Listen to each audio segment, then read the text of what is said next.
The Ethiopian wolf reached the rim of the hollow before the sun did. Above it, the highland plateau lay open and pale, grasses silvered with frost, their tips stiff and brittle. The air was clear enough to cut distance cleanly, every ridge sharp, every depression defined.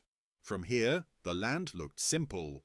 The hollow broke that simplicity. It lay below the surrounding ground like a shallow bowl, wide rather than deep, its edges gentle enough to invite crossing. From a distance it looked no different from any other dip in the plateau, grass-covered, quiet, harmless. The wolf stopped. It stood still with its body angled across the wind, head lowered slightly, nostrils drawing in air in slow, deliberate pulls. The smell here was thin. Cold compressed it, stripped it of depth. What little scent remained settled close to the ground. That mattered. Cold air moved differently. It did not drift upward or away, it sank. The hollow collected it. The wolf had crossed this place before, later in the day, when sunlight loosened the ground and the air mixed freely. Now, before dawn, the hollow behaved like a container.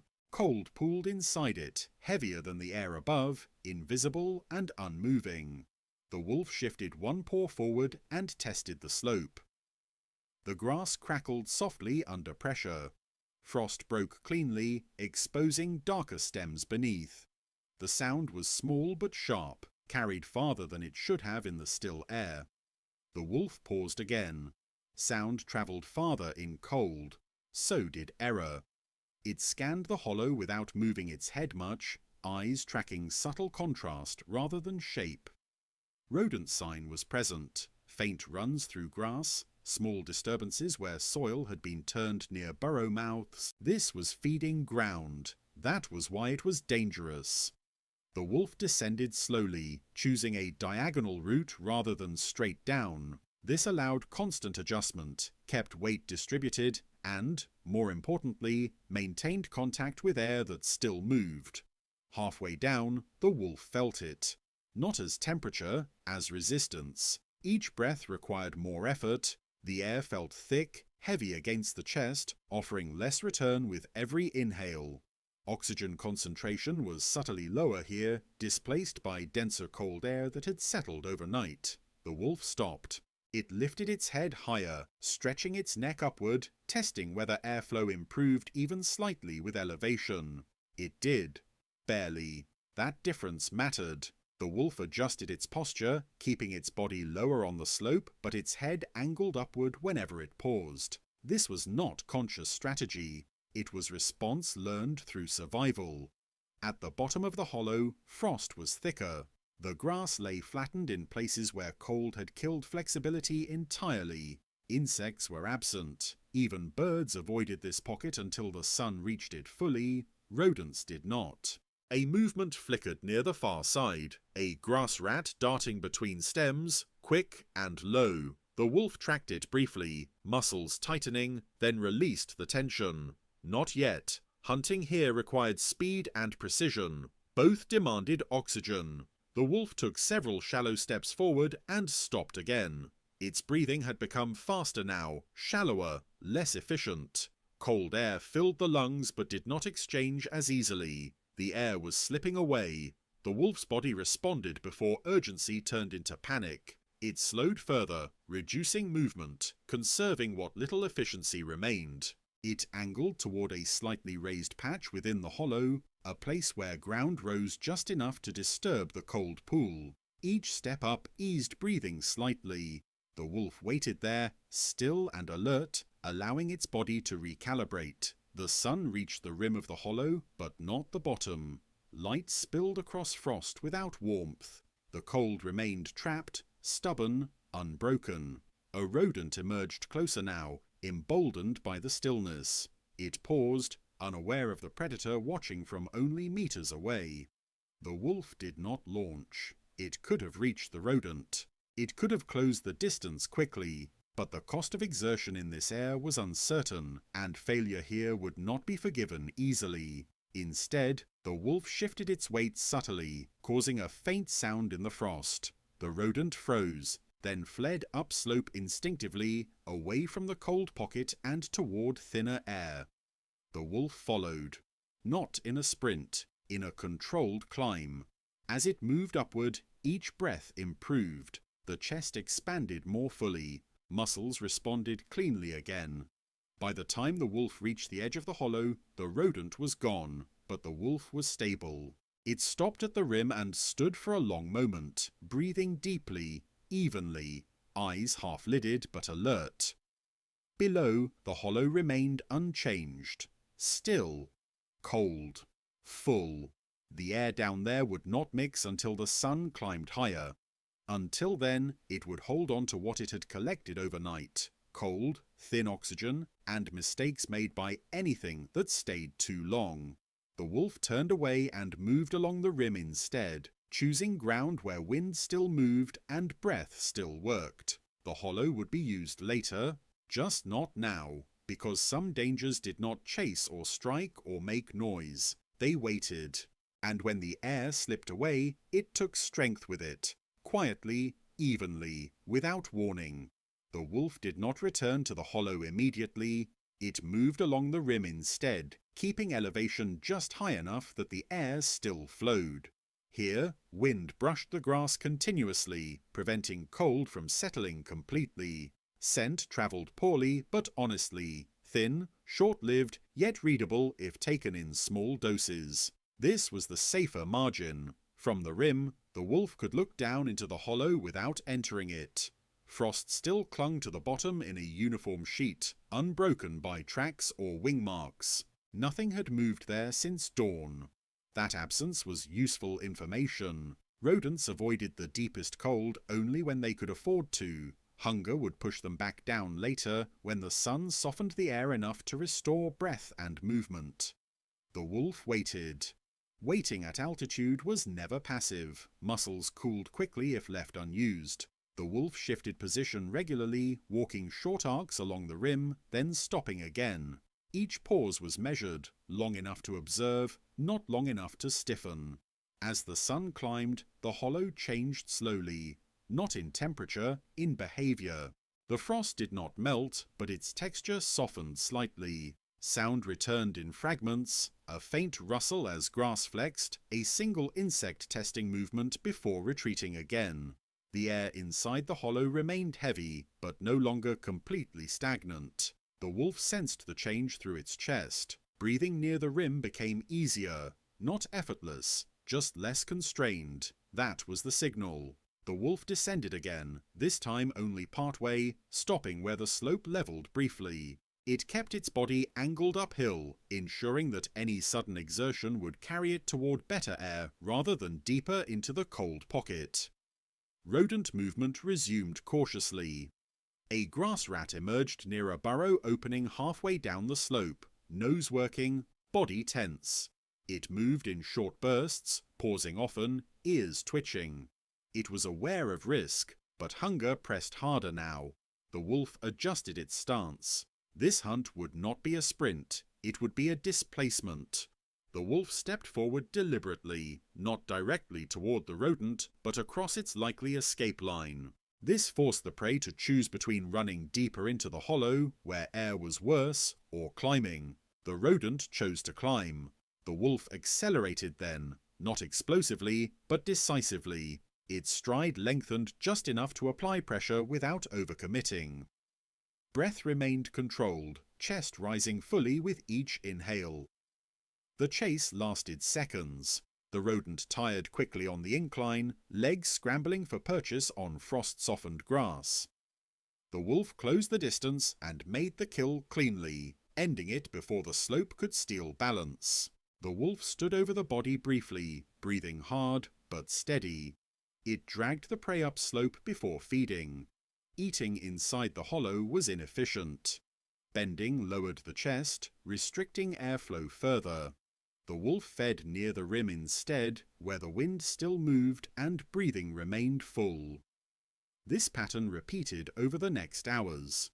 The wolf did not hunt in the hollow, it hunted around it. Rodents emerging from burrows below were pressured upward. Those that tried to cross the cold pocket directly moved sluggishly, predictable in their hesitation. The wolf exploited that hesitation, but never followed it too far down. By midday, the hollow had changed again. Sunlight reached its centre at last. Frost receded unevenly, retreating in patches rather than uniformly. Air mixed slowly, breaking the cold pool into layers. Breathing improved everywhere, but not evenly. The wolf tested deeper entry once more, stepping carefully down to the bottom. The air no longer pressed as heavily against the chest, but it still lacked the sharp clarity of higher ground. The wolf did not linger. It marked the place with memory, not scent. This hollow was now usable, but only temporarily, and never without cost. As afternoon approached, clouds moved in from the west, dulling the sun and flattening light across the plateau. The hollow cooled faster than the surrounding ground, reclaiming cold as radiation dropped. The wolf sensed it early. Breathing began to thicken again, the chest working harder for the same return. The wolf withdrew without hesitation, abandoning a potential hunt rather than risk exertion in failing air. Hunger was real, but suffocation came quietly. That evening, the wolf fed again on the rim, taking advantage of a final rodent that misjudged the boundary between cold and moving air. The meal was smaller than ideal, but sufficient. As night approached, the hollow darkened quickly. Cold slid back into it like water into a basin, silent and complete. The air inside settled again, waiting to trap movement and breath overnight. The wolf lay on higher ground, curled against the wind, conserving heat without sacrificing oxygen. From there, it watched the hollow disappear into darkness, its shape still visible, its danger unchanged. This place was not hostile. It was selective, it punished urgency, rewarded patience, and demanded constant awareness of something invisible yet decisive. The wolf closed its eyes briefly, not sleeping deeply, just resting the body. Tomorrow, the hollow would open again, and the wolf would hunt it, not by entering, but by understanding when the air would fail and when it would forgive movement. The first sign of people came without sound. It came as compression. The Ethiopian wolf noticed it along the upper edge of the plateau, where grass no longer lay evenly after frost. Narrow lines pressed into the ground crossed the slope at irregular angles. Hoof marks, boot prints, repeated passage. Not recent, but recent enough. The wolf stopped and lowered its head, reading the ground carefully. The scent was faint, already stripped by cold and wind, but the structure remained. Soil flattened. Grass bent in the same direction again and again. A path. Paths mattered here more than fences ever could. They changed how air moved. The hollow lay below, still holding cold from the night. But the paths above it altered the way cold drained down slope. Instead of pooling evenly, the cold followed compressed routes, slipping faster along packed ground. The air was being guided. That was new. Later that morning, livestock appeared at the far edge of the plateau. Sheep, small and pale against the grass, moving slowly, spreading weight evenly across ground that could no longer recover fully between passes. They avoided the hollow instinctively, staying on higher ground where footing felt safer. Their movement reshaped the rim. Grass thinned. Soil hardened. Cold flowed faster here now, draining into the hollow earlier than before. The bowl filled sooner, deeper, heavier. The wolf felt the difference before seeing it. Breathing became resistant closer to the rim than it should have. The margin of safe air narrowed. The wolf adjusted. It moved farther upslope, abandoning a section of territory it had used for years. This was not retreat. It was recalculation. The cold no longer behaved predictably there. The wolf tracked rodent movement next. Grass rats and mole rats responded quickly to the new paths. Some burrows near the rim were abandoned entirely, the ground too compacted to maintain structure. Others shifted closer to the hollow's mid-slope, where soil remained loose and frost persisted longer. This concentrated prey, but in worse air. The wolf tested the change once. It descended earlier than usual, following a rodent trail that crossed one of the new livestock paths. The ground here was firm, almost slick, and the cold slid over it like liquid. Within moments, breathing thickened, faster than before. The wolf stopped immediately and turned back, climbing without hesitation. It reached moving air just in time, chest working hard, body correcting before oxygen debt accumulated dangerously. That attempt ended all further testing.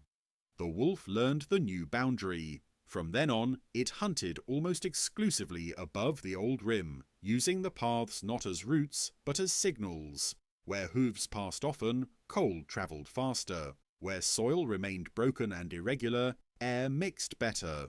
Human presence increased gradually, not people staying, people passing through. Herders, occasional researchers. A vehicle once, distant and brief.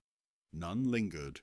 None hunted wolves. None intended harm. But they changed everything.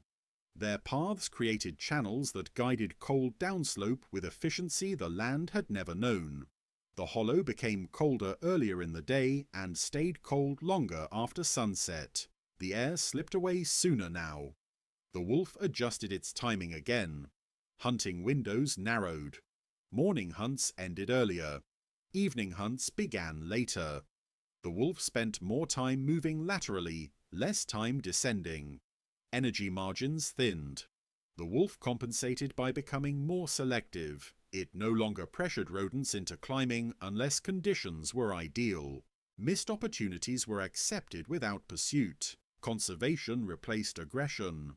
One afternoon, the wolf observed a lamb stray too close to the hollow's edge. It struggled briefly on frost-softened ground, then was pulled back by its mother.